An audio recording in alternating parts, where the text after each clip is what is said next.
more than 100 years. The magician enters and examines this empty four-legged wooden frame.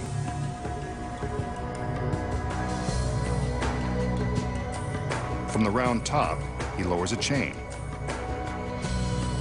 Next, his beautiful assistants wheel in a clothing rack filled with costumes, though most of their wardrobe could probably fit in a coin purse.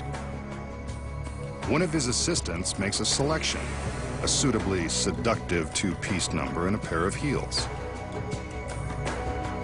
The magician now hangs the costume from the chain as his assistants bring in a large hooded cloak. Kind of an extreme contrast in clothing, but whatever. I'm sure it's part of his plan. As they attach the cloak to the frame, a ghostly mannequin head is introduced. Creepy. Once the cloak is in place, the magician sets the head on top of the frame.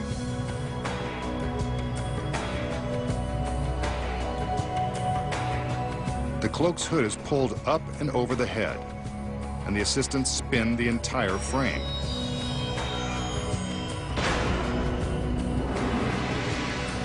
How about that? The mannequin has transformed into another beautiful girl, dressed in a sexy two-piece. That's one way to find a date for a Saturday night. But there's a secret to how he did it. So, how did the magician use an empty frame, a sexy costume, a large cloak, and a mannequin head to create a beautiful assistant? The secrets are incredibly simple. As the assistants wheel in the clothing rack, the girl who will materialize secretly sneaks in, hidden by the costumes. While the magician is busy hanging the sexy outfit on the chain, his assistants prepare to bring him the large cloak. They hold it open so that it will hide the girl's path from behind the wardrobe rack to her next hiding spot, behind the frame. Once the assistants out front have closed the front of the cloak, the girl can slip inside the frame unnoticed. But what about the costume the magician hung inside the frame? The hollow base of this unit is constructed with flexible rubber pockets to hide the clothes. As the two assistants are adjusting the cloak, the girl inside is busy hiding the duplicate costume and shoes in the hollow base. The mannequin head is placed on the frame and the hood is pulled into position. The hood secretly contains a wire frame which allows it to hold its shape when the girl inside removes the head. From the side, you can see the head removed, while the hood stays upright. The girl quickly hides the head in a secret pocket sewn into the cloak, then hides a wooden plug in the base, leaving a space for her to stand up for her glamorous appearance. The two assistants quickly remove the cloak with its gimmicked hood and secret pocket, and all attention focuses on the appearance of the lovely lady. Once again, the women do all the work, and the magician gets all the glory. Up next, things get gory when the magician reveals the penetrating secret to impaling human flesh. And then, a 5-ton elephant magically appears from nowhere while surrounded by a crowd of witnesses. The magician will now attempt a dangerous trick that's not for the faint of heart or stomach. If you have an aversion to the sight of scary tricks, now's the time to look away. Or watch, if you dare. He's about to give himself a trendy body piercing the hard way. By the way, don't try this one at home. With his sleeve rolled up, the magician takes a long stainless steel needle and jams it through his forearm. It's slow going, but he forces it through the flesh and muscle. I told you this was going to be upsetting, and it's about to get even gorier. The magician begins to withdraw the needle, and sure enough, he lets loose a small gusher of blood. I keep reminding myself that this is just a trick. He'd better pull it out before he gets weak in the knees. I know I am. There it is. He's a braver man than I, and I keep reminding myself that it's just an illusion. So how did the magician thrust the needle through his forearm and draw blood without inflicting serious injury. Rest assured, this is just an illusion, and the blood is all part of the gag. The secret is in this ordinary bottle of rubber cement. Before the trick begins, the magician takes a healthy dose of the clear cement and applies it to his forearm. He's careful to get complete coverage on his skin. When the cement dries, it will be impossible to detect. Now when the magician appears to plunge the needle into his arm, he's merely pressing it against his skin. He struggles a bit to make the illusion more convincing. Once the needle appears to be completely inserted into his arm, he pinches his skin around the steel. The rubber cement causes the skin to stick to itself. The effect is pretty gruesome, but not grisly enough for our masked man. He wants us to see blood. That's where a trick needle comes in handy. It's secretly hollow, and the knob on the end is really a rubber bulb that contains fake stage blood. The magician uses the needle like a turkey baster, squeezing it to suck up the fake blood into the rubber bulb, then squirting it out when the time is right for maximum horror. Squeezing the bulb lightly is enough to force the fake blood out of a tiny hole in the hollow steel tube.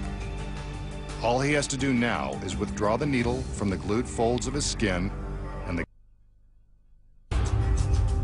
For this next illusion, the magician has assembled a group of volunteers to witness the magic.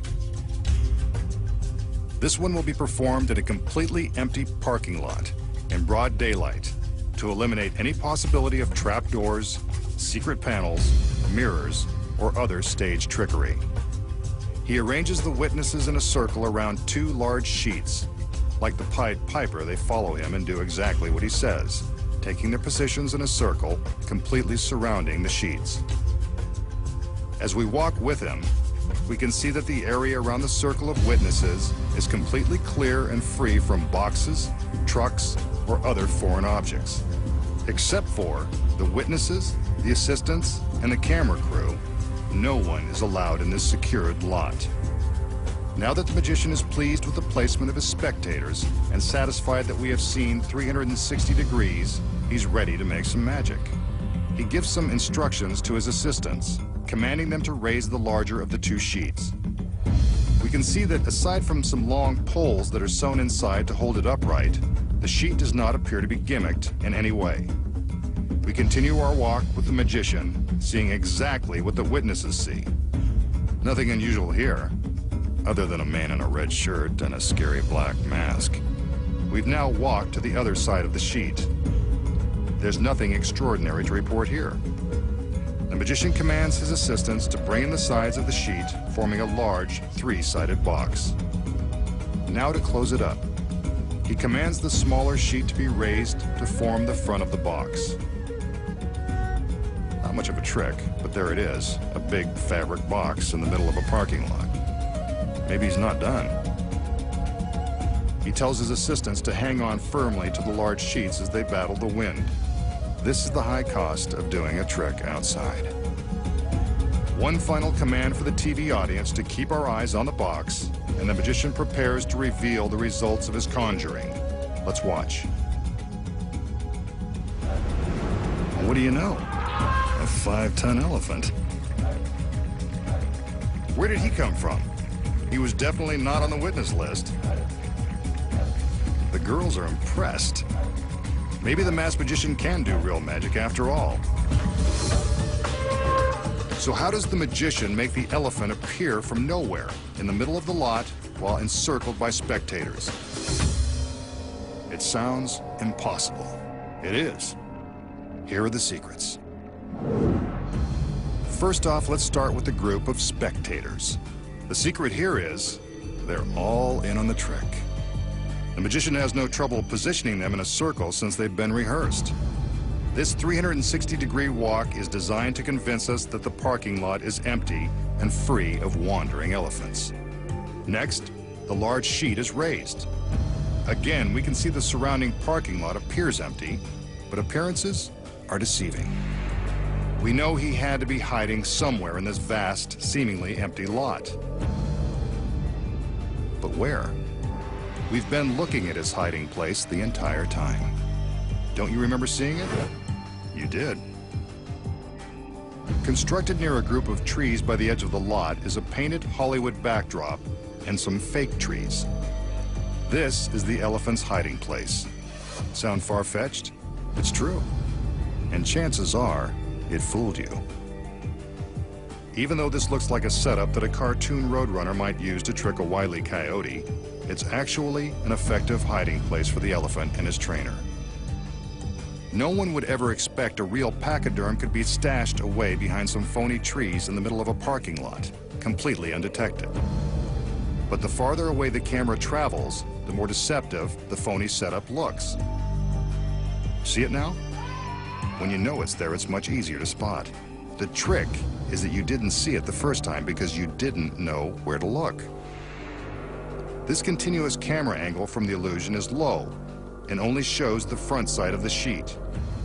The trick only works from this perspective because as the sheet is raised, the elephant begins to approach from the rear.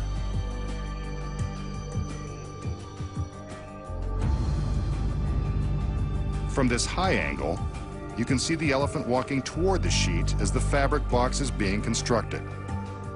From this low angle, the sheet is blocking the approaching elephant.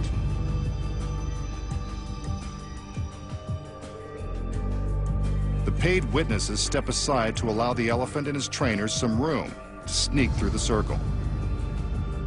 From the low angle in front, there's no sign of the elephant. Two stagehands who are dressed like spectators tear open the back of the fabric box and the elephant walks inside. The sheet is held together with long Velcro strips. As soon as the elephant is inside, the Velcro is quickly resealed. When the front sheet is lowered, it looks as though the elephant has appeared from out of the blue. And that's the secret to making an elephant appear from nowhere. Next time, the masked magician returns to reveal more of magic's biggest secrets.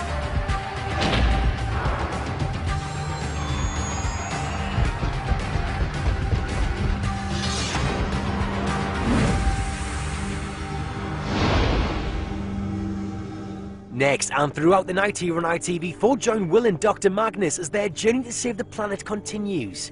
Back-to-back episodes of the first series of Sanctuary are on the way.